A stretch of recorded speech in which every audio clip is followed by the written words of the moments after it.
오늘 은혜 받으실 하나님의 말씀은 에스겔서 14장 21절에서 23절까지 말씀입니다. 구약 성경 1168페이지입니다.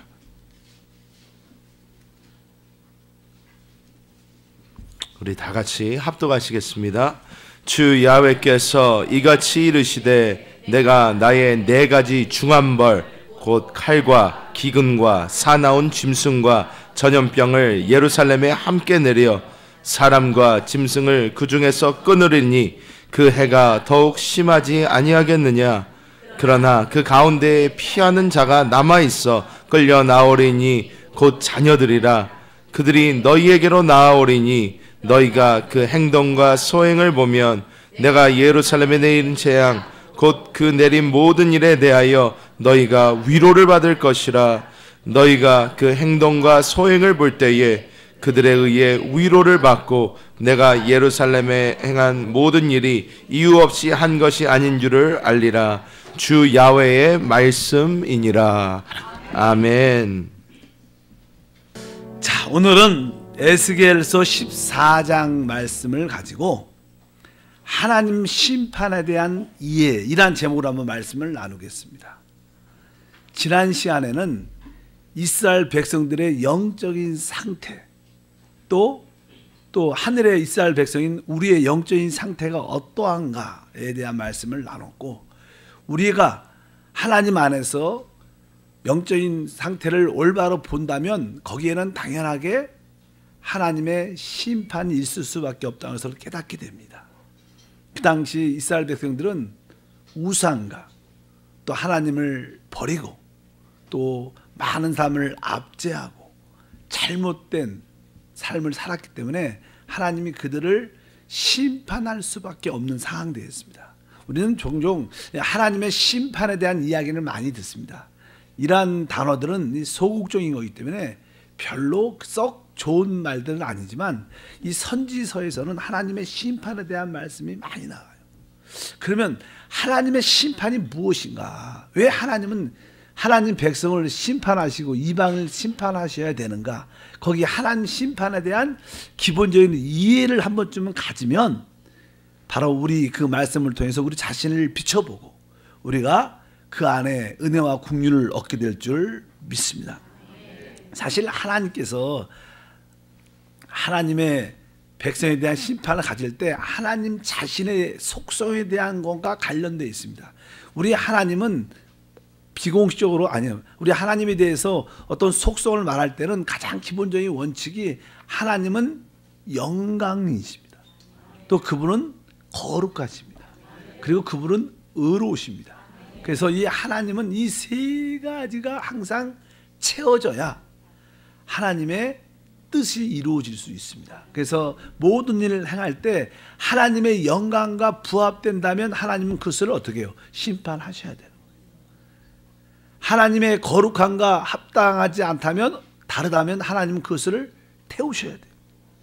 또 하나님의 의와 합당치 않다면 하나님은 거기에 대한 징계가 따르게 된다. 그러니까 하나님 자신은 영광으로 채워져 있고 거룩함으로 채워져 있고 의로움으로 채워져 있기 때문에 하나님의 이 세 가지에 의해서 모든 심판의 근원이 된다. 이것을 분명히 기록돼야 될 줄 믿습니다. 우리 삶 가운데 만약에 우리가 하나님의 심판이라고 내가 느끼고 있다면 내가 너무 하나님 심판 징계를 받는 것 같아. 그러면 우리가 이 셋 중에 무엇인가를 건드렸기 때문에 하나님은 심판할 수밖에 없는 그런 상황인 것을 기억해야 된다. 특별히 이스라엘 백성에 대해서는 그랬습니다. 특별히 이제 이 에스겔이 하나님의 성령에 이끌려 이제 하나님의 그 예루살렘에 가게 되고 이상 가운데 또 하나님의 성전 안에 들어가는 그런 이상을 보게 될 때 거기에 하나님의 영광과 우상들이 섞여 있는 것을 보게 됩니다. 예를 들어서 에스겔서 8장 3절과 4절에 보면 그런 표현들이 기록되어 있습니다. 그가 송 같은 것을 펴서 내 머리털 한 모씀을 잡으며 주의 영이 나를 들어 천지 사이로 올리시고 하나님의 환상 가운데 나를 이끌어 예루살렘으로 가서 안뜰로 들어가는 북향한 문에 이르시니 거기에는 질투의 우상 곧 질투를 일어나게 하는 우상의 자리가 있는 곳이라. 이스라엘 하나님의 영광이 거기에 있는데 내가 들에서 본 모습과 같더라. 이런 이야기입니다. 하나님께서 에스겔을 데리고 예루살렘으로 이끌고 하나님의 성전 안으로 들어가게 되는데 거기에 우상의 그림들이 있는 모습을 보게 되고 그 성전 중심에 하나님의 영광도 함께 하더라. 이런 표현을 하면서 에스겔서 8장 10절에 이런 표현이 있죠. 내가 들어가 보니 각양 곤충과 가증한 짐승과 이스라엘 족속의 모든 우상을 그 사방벽에 그렸고, 이렇게 말합니다. 그러니까 하나님의 성전 안에 들어가 보니까 하나님의 보좌와 하나님의 영광이 있지만 그 주변에 많은 우상으로 그림들과 우상으로 채워진 모습을 같이 봤다는 거예요. 우리가 하나님을 믿지 않는 게 아닙니다. 우리가 하나님을 믿죠. 그런데도 우리 안에는 많은 우상들이 있다. 이런 표현을 우리에게 이제 신약시대에 하나님께서 우리에게 말씀해 주시는 것이다. 하나님은 이 우상과 함께 있을 때, 여러분, 우상과 하나님의 영광이 함께 있을 때 어떤 일이 일어날까? 어떤 일이 일어날 것 같아요? 우리 같았으면 그냥 하나님의 영광이 그냥 우상을 때려갖고 완전히 쫓아내버리고 그렇게 될 것 같은데, 하나님은 그렇게 하시지 않아요. 하나님은 우상이 자꾸만 자리를 잡고 들어오면 하나님은 떠나십니다. 그곳을 떠나시죠. 점점점 하나님이 있을 자리가 없으신 거예요. 그러니까 그곳을 점점점 떠나는 그러한 이야기예요. 그래서 이제 원래 하나님이 그 하나님 성전에 중식 가운데 충만한 영광으로 임하셨는데 자꾸만 우상들이 이렇게 밀고 조금씩 들어오니까 하나님이 점점 어떻게 해요? 밀려나가는 것보다 하나님이 물러서는 거죠, 스스로. 그래서 난 뒤에 보면 이제 그 하나님의 영광이 그 중심의 성전의 중심에서 점점점 주님이 물러나신다는 그런 표현이 9장 3절에 보니까 그룹에 머물러 있던 이스라엘 하나님의 영광이 성전 문지방에 이르더니, 그러니까 점점점 어요? 그 중심에서 문지방으로 점점점 이렇게 물러나신다는 거예요. 계속 이게 우상들이 쳐들고 들어옵니다. 점점점 침투해 들어오는 그런 느낌들이 있습니다. 그러니까 점점점 우리 하나님의 영광이 문지방으로 이렇게 가더니 나중에 보면 이제 11장 23절에 보니까 야훼의 영광이 성읍 가운데서부터 올라가 성읍 동쪽 산에 머무르고, 이제 하나님의 성전에서 하나님의 영광이 점점 밖으로 문지방으로 나왔어요. 그러니까 어떻게 밖으로 올라가죠. 그리고 나서 나는 하나님의 성 위에 공중에 떠 있다가 여기 뒤에 보니까 하나님의 그 성읍 동산 쪽의 산, 그 선에 머물러 있다. 그리고 결국 하나님의 영광이 떠나버립니다. 하나님도 별로 가고 싶지 않은데 붙잡아 주신 사람도 없고 자꾸만 우상은 들어오니까 하나님도 머뭇하다가 결국 떠나는. 그래서 성경의 에스겔의 환상을 볼 때 하나님의 영광이 그 성경에서 떠나는 광경을 보게 됩니다. 얼마나 그 슬픔입니까? 다시 에스겔 환상 가운데 나중에 뒤에 보면 하나님 영광이 다시 한번 돌아오는 그런 영광 환상도 보겠지만, 일단은 하나님께서는 하나님의 영광과 일치되지 않으니까, 우상들이 많으니까 하나님은 그 사람에게, 그 사람들 앞에서 떠난다는 그런 표현을 많이 합니다. 그래서 이스라엘 백성들은 하나님의 영광이 없었던 건 아니었지만 계속 우상을 받아들였어. 자기도 모르는 사이에 우상을 받아들이면서 하나님이 머물 수 있는 환경이 되지 않고 머물 수도 없고, 그래서 그분이 점점점 물러나서 결국 성전 위에 올라갔다가 마지막 그 감난산 위에 올라가서 머물렀다가 아쉬움을 떨쳐오면서 떠나셨다. 이런 말씀을. 이 시대 이 교회, 우리 개인적인 성도의 신앙에도 이러한 모습들이 많지 않나. 우리 안에도 알게 모르게 많은 우상들이 있습니다. 우리가 하나님을 사랑하지 않는 게 아닙니다. 우리도 하나님을 사랑합니다. 그러나 우리는 또 다른 것들도 많이 사랑합니다. 그래서 항상 하나님과 함께 다른 것들을 같이 갖고 있죠. 그러다 보니까 하나님이 있을 자리가 점점점 없어지고 세상 것이 우리 안에 점점점 들어오면서 하나님은 우리의 하나님의 영광의 임재를 버리고 우리가 하나님을 느끼지 못하게 되는 그런 체험이 많이 있는 것을 우리가 압니다. 그래서 하나님께서 심판한다는 것은 하나님의 영광이 첫 번째 떠난다는 그런 의미가 포함되어 있다. 여러분이 교회에 와도 하나님 말씀을 읽어도 은혜도 안 되고 재미도 없고 깨달아지도 않고 뭔 소리인지 모르고 이것은 뭐예요? 하나님의 임재가 없다는 거예요. 어떻게 보면 하나님의 영광이 떠났다는 거예요. 다른 거에 관심이 많고 다른 건 잘 들리고 재밌는 것 같은데 하나님께 드리는 찬양, 기도, 말씀에는 별로 흥미가 없어. 그것은 뭡니까? 여러분에게 하나님이 떠났다. 그것은 특별히 우리가 마음에 많은 우상 같은 걸 가지고 있기 때문에 그런 느낌이 든다는 것은 기본 원칙으로 기억을 해야 될 줄 믿습니다. 왜? 하나님의 심판은 하나님의 영광과 관련되어 있고, 두 번째는 우리 하나님은 거룩하십니다. 거룩하시다는 것은 그분이 아주 거룩하다는 것은 이게 순수하다는 그런 뜻도 있고 분별된다는 그런 뜻이 있다고 말씀을 드렸습니다.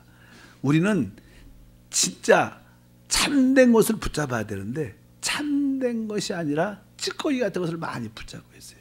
우리 안에 종종 이렇게 금도요, 이렇게 막 돌 같은 게 많은 다른 것들이 혼합물들이 많을 때 이제 불광로 같은 데 집어넣어 갖고 거기서 정금같이 불을 태워서 그것을 숭굴을 만들죠. 정금같이. 그러니까 우리의 모든 것이 거룩, 정금같이 아주 순수한 신앙이 돼야 되는데 자꾸만 이렇게 타협된 그런 모습들이 우리 안에 많게 되면 하나님의 거룩함과 부합되는 겁니다. 그럴 때 또 하나님이 우리에게 심판이라는 모습으로 다가올 수도 있다. 그래서 여러분들이 신앙의 핵심을 알아야 되는데 그 부수적인 가치 없는 찌꺼기 같은 걸 늘 붙잡고 그 의미 없는 그 자존심을 그렇게 붙잡는지, 아무것도 찌꺼기 같은 거 하나님 앞에 무슨 자존심이 있겠습니까? 교회 안에서 또 서로 믿음의 형제들끼리 무슨 자존심이 있겠어? 다 내려놓고 서로 사랑하고 용서하고 그런 모습을 우리가 어떻게 가져야 될 줄 믿습니다. 그래서 우리가 교회 안에서 사랑을 해도 정금 같은 사랑을 해야 돼요. 용서를 해도 아주 깨끗한 정금 같은 용서. 아멘. 항상 모든 게 순수해야 되는데 우리는 순수하지 않죠. 너무나 이렇게 좀 섞여 있고 자기 이기적이고 그런 모습이 포장돼서 안 보이지만 거룩지 못한 요소가 우리 안에 많을 때 하나님의 심판과 관련되어 있다, 이런 뜻을 갖고 있고요. 또 한 가지는 하나님은 의로우십니다. 사실 요즘에 한국의 정부에서 가장 많이 하는 단어 쓰는 단어가 적폐청산입니다. 적폐. 이게 뭐 좋은 말인지 나쁜 말인지 잘 모르겠어요. 말은 좋으면 적폐청산 좋은 말이죠. 근데 적폐청산을 할 수 있는 분은요, 예수님밖에 없어요. 우리가 어떻게 그렇게 깨끗할 수 있어요? 하나님의 의와 부합되지 않으면 하나님은 다 어떻게 심판으로 나타나게 돼 있어요. 우리는 많은 사람들에 대해서 평등하지 않습니다. 공평하게 잘 안 되고 또 많은 사람은 이렇게 알기 모르게 압제하고 푸시하면서 또 어렵고 약한 자들을 빼앗고, 그것이 사회 구조입니다. 사회 구조가 그래요. 그래서 나는 많은 나라의 어떤 인도자들이 적폐를 청산해야 모든 국민이 평등하게 될 수 있다, 이런 의미로서. 하지만 평등이라는 단어가 공의하고는 좀 다른 거예요. 평등하다가 공의한 건 아닙니다. 이게 보통 그런 이야기 많이 하죠. 저도 그런 이야기는 안 하지만, 자, 우리가 보수하고 진보하고 그런 차이가 있어요. 보수하고 진보 차이는 다 하나예요. 진보는 평등을 강조를 많이 하는 거예요. 평등. 그러나 보수나 이렇게 보수라는 팀들은 그냥 자유. 우리가 경제가 시장 경제가 뭐예요? 시장 자유 경제, 자유 경제. 그러니까 경제는 자유롭게 해야 되고, 근데 그러다 보니까 너무 빈배 차이가 많이 나니까 어려워지니까, 아니냐, 그것도 자유도 좋지만 너무 자유가 많으면 보통 국민들이 평등하지 않고 차별이 많아지고 힘들어지니까 모든 것이 평등해야 돼. 재벌을 이렇게 좀 치고 어려운 사람들 올리고 막 이렇게 막 하니, 보통 그런 것이 그냥 사회주의 모습으로 많이 나타나죠. 일단은 하나님의 공의는 그런 거하고 또 다른 거예요. 하나님의 공의는 내적인 겁니다. 하나님 앞에 합당한 공의는 무엇이냐? 우리가 예수가 우리의 공의고 그분밖에 의로움이 없다는 거예요. 그것을 여러분들이 어떻게 마음속에 기억을 할 필요가 있다. 믿으시면 아멘. 그래서 하나님이 우리를 심판할 때 하나님은 하나님의 부합된, 하나님의 합한 영광과 거룩과 의로움의 근거에서 심판한 원인이 된다. 근데 하나님께서 나는 이스라엘 백성을 심판할 때 어떻게 심판하시는가? 오늘 주제는 사실 그겁니다. 뭐 아까 말한 영광과 거룩과 의가 주제가 아니라 하나님은 하나님 백성들을 어떻게 심판할 수밖에 없는가? 어떻게 심판하시는가? 만약에 이 시대, 우리 교회, 이 시대는 하나님 나라가 교회니까 하나님이 이 교회를 심판할 때, 징계할 때 어떤 모습으로 심판하시는가? 그런 말씀에 대한 이야기인데, 아까 14장 본문 말씀이죠. 21절에 그냥 기록되어 있습니다. 14장 21절 다 같이 읽어보면, 주 야훼께서 이같이 이르시되 내가 나의 네 가지 중한 벌, 곧 칼과 기근과 사나운 짐승과 전염병을 예루살렘에 함께 내려 사람과 짐승을 그 중에서 끊으리니 그 해가 더욱 심하지 아니하겠느냐. 그러니까 하나님께서 심판하시는 그 네 가지의 중벌이 있다. 그러면서 중벌에 대한 네 가지를 설명해서 첫 번째 뭐예요? 곧 칼과, 두 번째는 기근과, 세 번째는 사나운 짐승과, 하나는 네 번째는 전염병, 이렇게 말합니다. 첫 번째 칼이라고 말해요. 칼은 뭐냐? 전쟁이죠. 싸움이 있다는 거예요. 여러분, 하나님의 심판이 임한다는 것은요, 항상 싸움, 불화가 있고 전쟁이 있는 거예요. 교회가 늘 싸우는 거예요. 장로끼리 싸우고, 장로와 목사하고 싸우고, 목사끼리 싸우고, 사역자끼리 싸우고, 집사끼리 싸우고, 권사끼리 싸우고, 막 싸워. 그래서 뭐예요? 그 교회에 뭐가 있다는 거예요? 하나님의 심판이 있다는 것을 믿으시길 바랍니다. 별로 썩 좋은 얘기는 아니지만 일단 그래요. 일단은 자꾸만 분열과 싸움이 있다. 칼이면 그거죠. 싸움을 말해. 전쟁은 자꾸만 그런 모습이, 자꾸만 가정에도 자꾸만 싸움이 있다. 그래서 뭐요? 하나님의 징계의 손길이 지금 닿고 있다, 이런 뜻을 갖고 있어요. 교회도 많고 우리나라도 지금 계속 이렇게 남북도 싸워지고 또 이렇게 국민들도 자꾸만 나눠지잖아요. 싸움이 있는 거예요. 왜? 한국이 한국을, 하나님의 한국을 어떻게 해요? 징계, 심판하고 있는 거예요. 왜? 이방인 사람, 믿지 않는 사람 때문에 아니야. 믿는 사람 때문에. 하나님은요, 믿지 않는 사람들은 원래 이미 심판하니까 신경 별로 안 쓰는데, 믿는 사람들이 자기의 영적인 신분을 잃어버리고 하나님 주신 영적인 사명을 감당하지 않고, 그러니까 하나님이 할 수 없이 어떻게 하나님 백성을 심판할 수밖에 없어요. 그러니까 늘 거기에 싸움이 있을 수밖에 없다. 그래서 첫 번째 하나님이 하시는 말씀은 칼이다, 이렇게 말씀을 합니다. 우리가 교회 안에 어떤 우상들이 있고 거룩하지 않고 불의한 것이 자꾸만 넘쳐들면 바로 이러한 분쟁과 싸움이 나타날 수밖에 없다. 그것은 하나님의 심판의 모습이다, 이렇게 설명을 합니다. 두 번째 보니까, 두 번째는 기근이라고 말하죠. 이제 자꾸만 싸우면, 전쟁도 그래. 실제로 우리 이 땅에 세상에서도 전쟁이 나면요, 뭐 그냥 경제가 무너지고 다 약탈당하고, 그러니까 사람들이 결국 먹을 게 없는 거예요. 그래서 이 아프리카 늘 전쟁이 많잖아요. 그런 데는 뭐예요? 늘 가난한 거예요. 기근이 늘 있는 거예요. 그러니까 많은 데를 굶주려 죽는 거예요.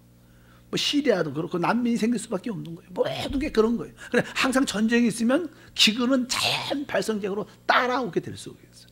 교회 안에도 마찬가지입니다. 교회 안에도 늘 이렇게 교회 성도들이 나누어지고 사역자들이 나누어지고 싸움이 있으면 거기에 무슨 생명의 말씀이 있고 은혜가 있겠어요?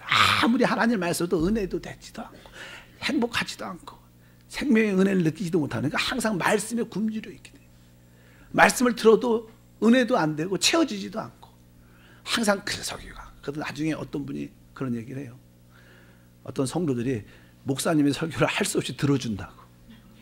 그냥 갈 수는 없고, 안 갈 수는 없고, 그냥 성도들이 앉아서 뒤에서 설교를 들어줄 수밖에 없다. 은혜 받는 게 아니라 그냥 고난 받으면서 들어주는 일이, 그게 뭐예요? 기근이에요. 영적인 기근, 은혜가 없는 거예요. 그렇게 돼서는 안 될 것이다. 우리 한세교회가 그렇게 돼서는 안 될 것이다. 항상 우리가 깨어서 기도해야 됩니다. 하나님의 진짜 심판 임하면요, 거기에 영적인 기근이 있어서 교회로 와도 만족이 없고 은혜도 없고 기쁨도 없는 거예요.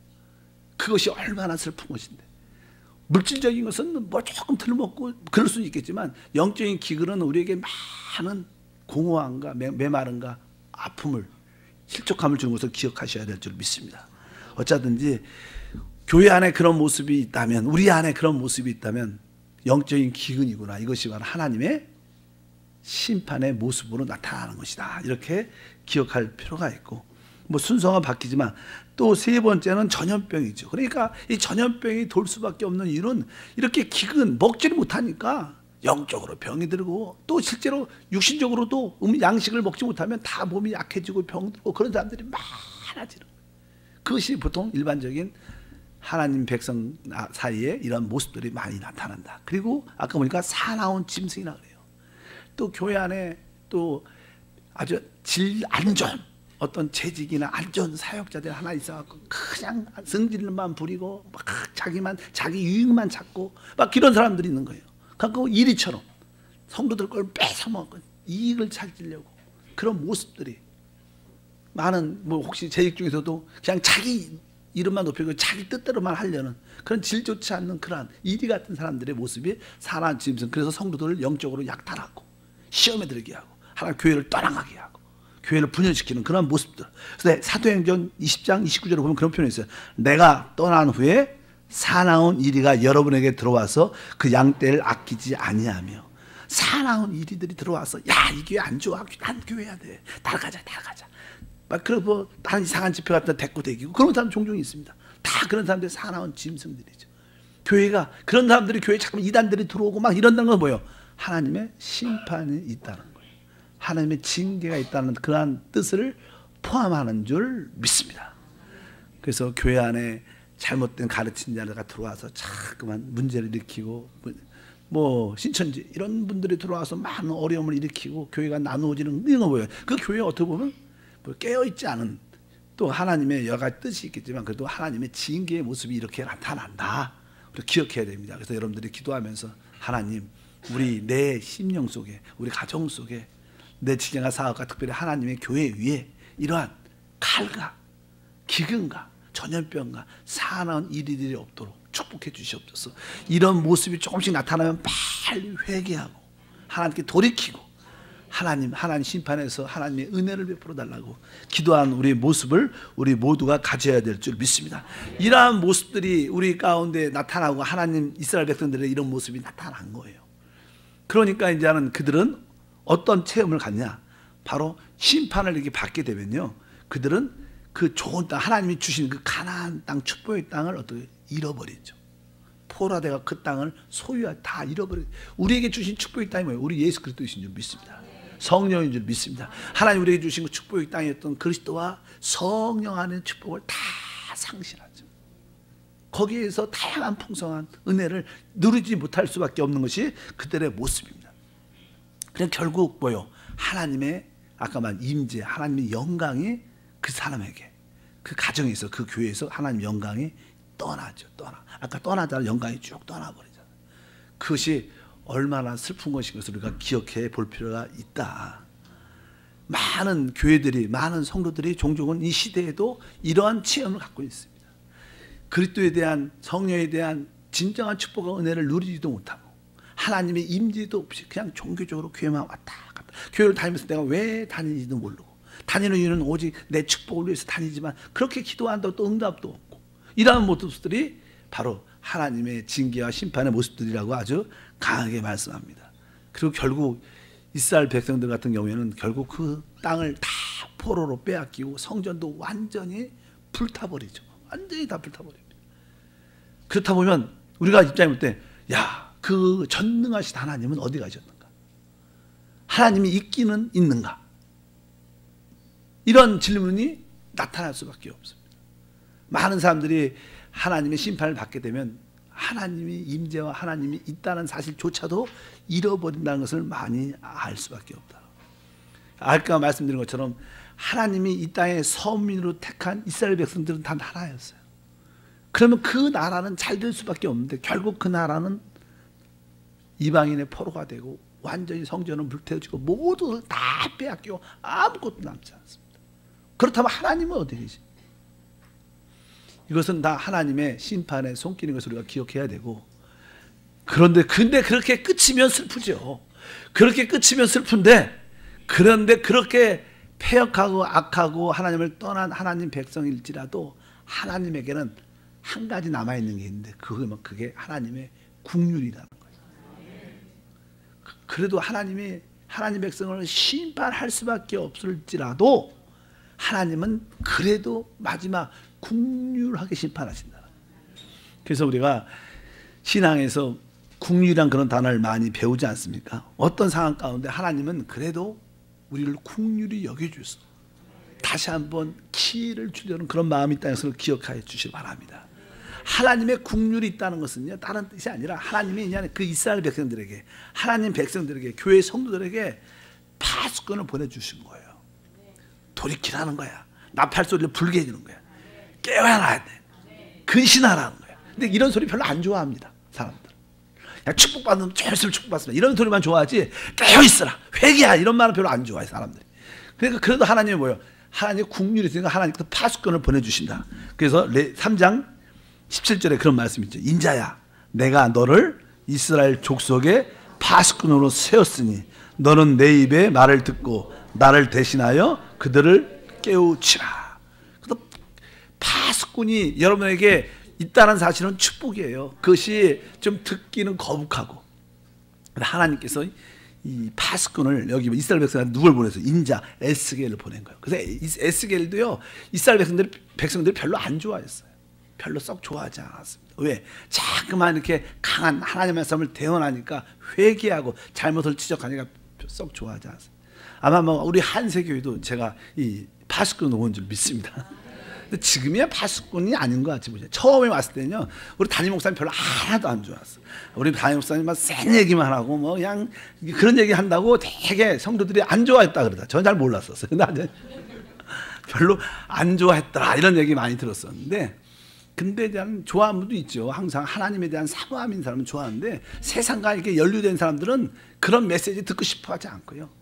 그냥 그렇게 했는데, 나는 이 에스겔도 그런 입장이었는데, 그래서 시간이 계속 지나서 여러분들이 그런 파수꾼을 통해서 하나님의 국률을 체험하는 그런 역사와 은혜가 함께할 줄 믿습니다. 그리고 이제 이러한 파수꾼의 하나님의 그 나팔 소리를 통해서 하나님이 택한 자들을 찾아내는 거예요. 모든 사람이 다 돌아오지 않아요. 하나님께서 택하고 붙잡힌 사람들, 그런 사람들 하나님이 찾겠는데, 9장 에스겔서 9장 4절에 보면 그런 표현이 기록되어 있어요. 야훼께서 이르시되 너는 예루살렘 성읍 중에 순행하여 그 가운데서 행하는 모든 가증한 일로 말미암아 탄식하며 우는 자들의 이마에 표를 그리라 하시고. 그러니까 이스라엘 백성들이 우상을 섬기고 하나님을 떠나고 아주 강팍하고 약한 자들, 가난한 자를 압제하고 막 그런 모습을 보면서, 그런 아주 불의한 모습, 아주 믿음이 없는 불신앙의 모습을 보면서, 그런 모습을 볼 때 막 애통하고 저러면 안 되는데, 하나님께 돌아와야 되는데, 이렇게 오늘 말씀, 그러니까 이 모조한 가증한 일로 말미암아 탄식하며 울은 자의 이마에 표를 그리라. 하나님이 진짜 상한 마음과 애통하는 마음을 갖고 있는 사람은 다시 하나님이 선택해 준다는 거예요. 하나님이 이 파수꾼을 보낼 때 모든 사람이 깨어있지 않아요. 잘못된 모습에 대해서 애통하는 여러분이 돼야 됩니다. 그래서 제가 옛날에 그런 얘기 많이 했잖아요. 교회 안에서 막 부정적인 이야기하고 안 좋은 이야기가 남들 비판하고 그런 이야기 할 때마다 내 귀는 쓰레기통이 아닙니다, 이런 얘기를 막 하라 그랬어요. 내가 여러분들 많이 그랬어요, 그런 얘기. 그러니까 뭐 하신 분도 있고 안 하신 분도 많지만, 왜? 하나님은 그런 말을 순종해서 하시는 사람은요, 하나님께 오늘 말씀 뭐라 했어요? 이마에 표를 이렇게 그려놨어. 너는 내가 선택했다. 하나님의 영광을 지키는 자들이요, 하나님의 거룩함을 지키는 자들이요, 하나님의 의를 지키는 자들.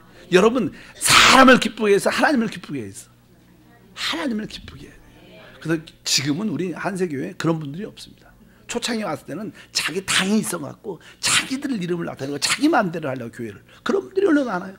자기 뜻대로 하면 뭐 목회자나 사역자를 욕하고 다른 장로 욕하고 그런 분들이 많죠. 뒤에 가서 그런 분들이 지금 거의 아웃사이더 다 빠졌습니다. 있을 수가 없어요. 시간이 지나면요, 그런 분들은 다 빠지게 돼 있어요.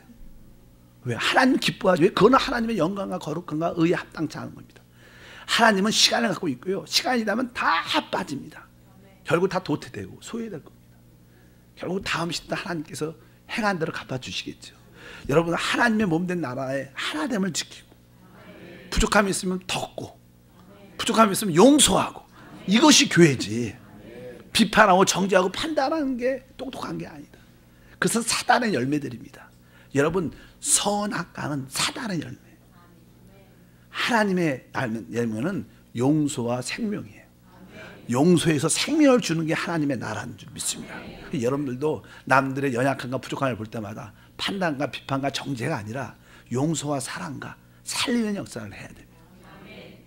그래서 우리가 하나님의 뜻 가운데 있어야 된다. 그래서 아까 말씀드렸죠. 9장 4절을 보니까 모든 가증한 일로 말미암아 탄식하며 우는 자들의 이마에, 그러니까 여러분들이 이 신앙생활 할 때 진짜 영적인 세상적이고 불의하고 아주 육신적인 그런 모습을 갖고 있는 사람에 대해서 애통한 마음이 있어야 돼요. 하나님, 그가 회개하고 돌아가게 도와주옵소서. 우리 교회 그런 육신적인 사람들, 세상적인 사람들, 자기중심적인 사람들이 없게 도와주시옵소서. 저런 모습 봉사하지 않게 도와주시옵소서. 이렇게 하나님 앞에서 애통하고 애통한다면 하나님께서 그 자의 우는 자의 이마에 표를 그려서 하나님께서 그런 사람을 찾고 계시다는 거예요. 그런 뜻을 통해서 그런 사람들이 이 시대에 이기는 자들이죠. 바로 하나님은 그런 파수꾼을 통해서 이런 자를 찾고 있는 줄 믿습니다. 그런 나팔 소리를 여러분도 불기를 축복합니다. 그리고 6장 8절을 읽어보니까 그러나 너희가 여러 나라에 흩어질 때 내가 너희 중에 칼을 피하여 이방인들 중에 살아남은 자가 있게 할지라. 여기 살아남은 자. 그래서 우리가 신학에서 신학교에서 공부할 때 남은 자의 사상이라고 있어요. 하나님께서는 이 마지막 때 이 남은 자들을 통해서 회복한다는 거예요. 지금 유대인들은 하나님을 거의 다 버렸죠. 그 수많은 사람들이 하나님 주 예수 그리스도를 믿지 않죠. 영접하지도 않았습니다. 그리스도로 받아들이지 않습니다. 그러나 그 중에 몇몇 사람은 남은 자로서 그 신앙을 지키는 사람이 있어요. 유대인 중에서도. 어차피 이 땅에도 마찬가지죠. 신실하게 믿음을 지키는 남은 자들이 있다는 거예요. 우리가 그렇게 핍박과 반대와 어려움을 당해도 끝까지 남는 이기는 사람이 돼야 될 것이다. 그럴 때 하나님께서 그들과 함께해 주신다. 이렇게 성경은 말씀하십니다. 그래서 11장 16절 같은 표현이지만 다 같이 한번 읽어보면 그런즉 너는 말하기를 주 야훼의 말씀에 내가 비록 그들을 멀리 이방인 가운데 쫓아내어 여러 나라에 흩트렀으나 그들이 도달한 나라에서 내가 잠깐 그들에게 성소가 되리라 하셨다고. 그래도 하나님께서 그 이방인 가운데 징계가 심판가 있을지라도 거기서 깨어 남아있는 자들에게 내가 너희와 함께하는 성소가 되어주겠다. 뭐 잠깐 해주겠지만 또 영원한 하나님의 나라가 회복되고, 그리고 결국 그들은 어떻게 돌아오게 되죠. 그래서 이스라엘 백성들이 70년 동안 포로가 되어 있지만 포로 가운데도 다니엘, 에스겔 이런 선지자들이 거기서 하나님의 성소 가운데 하나님 임재를 체험했습니다. 그 때가 돼서 다시 그들이 어떻게 70년 만에 다시 이렇게 돌아와서 그 축복의 땅을 회복하죠. 여러분 모두가 하나님 주셨던 그 축복의 땅을 다시 한번 회복하는 2018년이 되길 바랍니다. 그러기 위해서 우리가 이 파수꾼이 부는 이 나팔 소리를 잘 들어야 돼요. 아멘. 그리고 이 교회 안에 봉사할 때, 하나님을 섬길 때 합당치 않는, 우리가 여러 가지 많이 해요. 진짜로 영적이지 않고 육신적이고 세상적이고 자기중심적이고 이런 모습들은 다 제거해버리고, 또 우리 모든 성도들이 온전한 어떻게 해요? 주일 성수를 하고 온전한 11조도 하고 온전한 봉사도 하고 이런 것들을 회복하는 신앙을 가질 때 하나님의 영광이 다시 한번 우리 가운데 찾아와서 모든 것을 회복하는 놀라운 역사가 우리 가운데 함께할 줄 믿습니다. 이런 기본적인 원칙, 하나님의 심판은 이러한 요소를 가지고 있다는 거. 왜 하나님이 우리를 심판할 수밖에 없어요? 하나님의 속성을 우리가 반대했기 때문에. 하나님은 그런 속성이기 때문에 영광과 거룩함과 의에 합당치 않으면 자동적으로 하나님은 그것을 처리할 수밖에 없어요. 거기에 하나님의 사랑도 있지만 하나님의 사랑도 영광과 거룩과 의를 만족한 사랑이죠. 그냥 이 세 가지를 빼고 그냥 사랑만 줄 수 있는 게 아니에요. 하나님의 사랑조차도 영광이 임재가 있는 사랑, 거룩함이 있는 사랑이고 의가 있는 사랑이라. 그분은 그냥 우리를 구원한 게 아니라 그 아들을 보내시고 십자가에서 몸짓기고 피를 다 쏟아낸 다음에 대가를 지불하고 하나님의 의를 만족하고 하나님의 거룩함을 만족하고 하나님의 영광을 만족한 다음에 우리를 구원하신 것이죠. 그래서 그분의 구원은 너무나 비싸기 때문에 무료로 준 겁니다. 은혜로 준 거예요. 너무나 비싸기 때문에 어떤 누구도 값을 지불할 수 없기 때문에 그분이 은혜로 주신 거예요. 그래서 우리가 은혜에 대한 그런 단어를 많이 배우죠. 바로 하나님이 우리에게 주신 그 은혜가 예수 그리스도 마음에 은혜로 되었다. 이렇게 말씀하는 줄 믿습니다. 한 번쯤 우리 한세 성도는 그렇게 많지 않을 거예요. 한 번쯤 여러분 자신 한번 비춰봐서 혹시 나에게 하나님의 징계나 심판이 임하지 않았는가? 칼,늘 싸움이 있는가? 아니면 기근이 있는가? 또 나에게 약함, 질병, 연약함이 늘 남아있지 않는가? 전염병으로 인하여. 그리고 자꾸만 나를 괴롭히고 뜯어먹으려 안 좋은 일 같은 사람들이 있는 거죠. 이런 사람들 주위에서 들들들 볶고 그러면 아주 고통스럽지. 그것은 뭐야? 하나님의 징계의 모습이 있는 것이다. 그럴 때마다 우리가 어떻게 회개하고 하나님의 국률 안에 돌이키는 마음을 갖게 되면 하나님은 다시 어떻게 해요? 우리를 회복시켜 주신다. 실제로 이스라엘 백성들은 이러한 과정을 실제로 체험했고 그들을 회복해서 돌아왔습니다. 또 교회도 마찬가지입니다. 교회도 이 시대에 우리가 이런 말씀을 적용해서 우리에게 이러한 하나님의 심판 징계의 모습이 있다면 빨리 돌이키고 하나님, 내가 다시는 하나님 파수꾼의 말씀을 듣고 돌이키게 도와주셔서 내 안에 있는 모든 싸움, 다툼이 사라지게 도와주시고 영적인 기근이 사라지게 도와주시고 또 모든 연약함들이 사라지게 하시고 또 나쁜 자들이 우리를 괴롭히는 그런 악한 일들이 다 사라지게 도와주셔서 하나님의 영광을 누리게 도와주시옵소서. 이 모든 것이 하나님의 국리로 되어 있습니다. 하나님 회개합니다. 이런 마음을 가져야 될 줄 믿습니다. 무엇보다도 아까 하나님의 영광에 합당치 않는 우상의 요소가 우리 안에 많으면 하나님이 점점 떠나셔요. 그래서 나의 우상이 무엇인가를 한번 좀 다시 한번 기억해 보는 게 되게 중요하다. 그러니까 우리가 우상을 가지면요, 하나님 우리를 막 깨닫게 하고 하는 게 하나님이 조용히 떠나셔요. 조용히 떠나시니까 나중에는 그분의 임재를 다 상실하고 그분의 임재가 있는지 없는지도 모르고 그냥 교회 다녀요. 그냥 교회 다니는 사람도 종종 그래요. 어떤 분들은 우리 한생 그렇죠. 우리 교회는 뜨거운 교회니까 보통 어떤 교회는 그냥 정교적으로 그냥 다니는 거야. 그냥 주일이니까. 뭐 임재 그런 거 느낄 생각도 없고 그게 그런 하나님 임재가 있나 이런 단어도 몰라. 그냥 절 가는 것처럼 왔다 갔다 하고 그냥 어디 갔다 왔다 갔다 하는 거야. 뭐 마켓 가는 것처럼 백화점 가서 왔다 갔다 그냥 일주일에 한 번은 갔다 와야 돼. 뭐 하나님이 살아있다니까 그냥 그런 겁니다. 임재가 어디 임재가. 우리가 그것을 다시 한번 기억해 볼 필요가 있는 줄 믿습니다. 그래서 우리 안에 우상, 나의 우상은 무엇인가? 그러니까 참된 우상은 하나님보다 더 사랑하는 거예요. 하나님보다 더 머리가 되는 게 다 우상이라는 그런 뜻을 갖고 있어요. 그래서 이런 얘기 많이 아까도 처음에 시작했지만 그리스도의 머리 되심이 회복돼야 된다. 그리스도가 우리 삶 가운데 머리가 안 되면 다 우상이죠.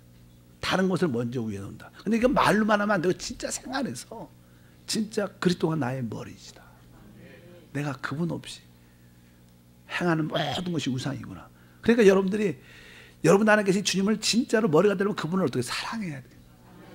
그냥 말로만 사는 게 진짜 여러분들이 실제로 보이지 않지만 우리의 신랑이신 주님을 진짜 마음속에 사랑하면 여러분이 진짜 사람을 사랑하면요 그분을 위해서 기쁨으로 행할 수 있는 거예요. 그러니까 여러분이 그런 마음의 자세를 가지시길 바랍니다. 교회 예를 들어서 조금은 이렇게 강하게 말하면 우리가 교회에 어떤 봉사가 있다. 봉사하는 것과 주님의 머리 되신가는 다를 수 있어요. 봉사는 내가 좋아서 할 수 있는 거예요. 내가 너무 하나님에 대한 인식이 약하면서 봉사만 열심히 한다. 그것도 하나의 우상이죠. 우상. 아니겠어요? 그것도 우상이죠. 우상은요 주님이 첫 번째가 되지 않으면 우상이에요. 그래서 많은 사람들이 교회 봉사 많이 신나서 남들한테 보이려고 재밌기도 많이 하는 사람도 많아요. 그냥 인정받고 싶어서 많이 봉사 많이. 우리도 지금은 안 그러죠 여러분. 우리 옛날에 다 그러지 않았어요? 인정받기 위해서 많이 했죠. 그리고 나서 인정도 못 받고 그러면 어떻게 승질나고 화내고 시험 들고. 그게 우리 모습이죠. 그건 뭐예요? 그건 하나의 내 봉사 일이 하나의 우상이었죠.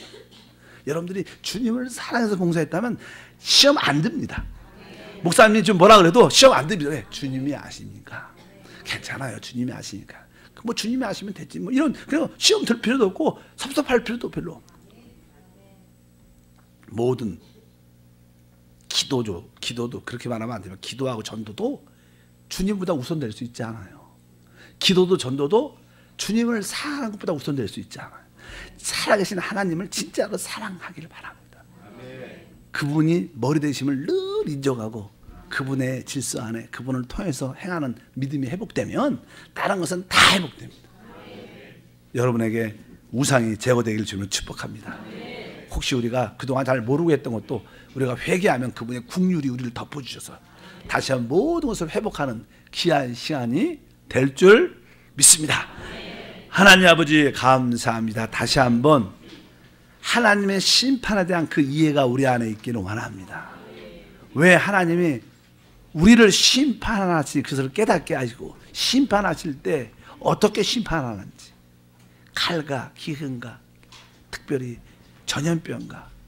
사나운 짐승을 통해서 우리 가운데 역사하는 그 이해를 깨닫고 우리 안에 그런 요소와 부분이 있다면 빨리 돌이키고 회개해서 하나님의 은혜와 긍휼로 그 모든 하나님 심판에서 벗어나 잃어버린 축복들을 회복하는 믿음의 사람이 되게 도와 주옵소서. 주 예수 이름으로 기도함나이다.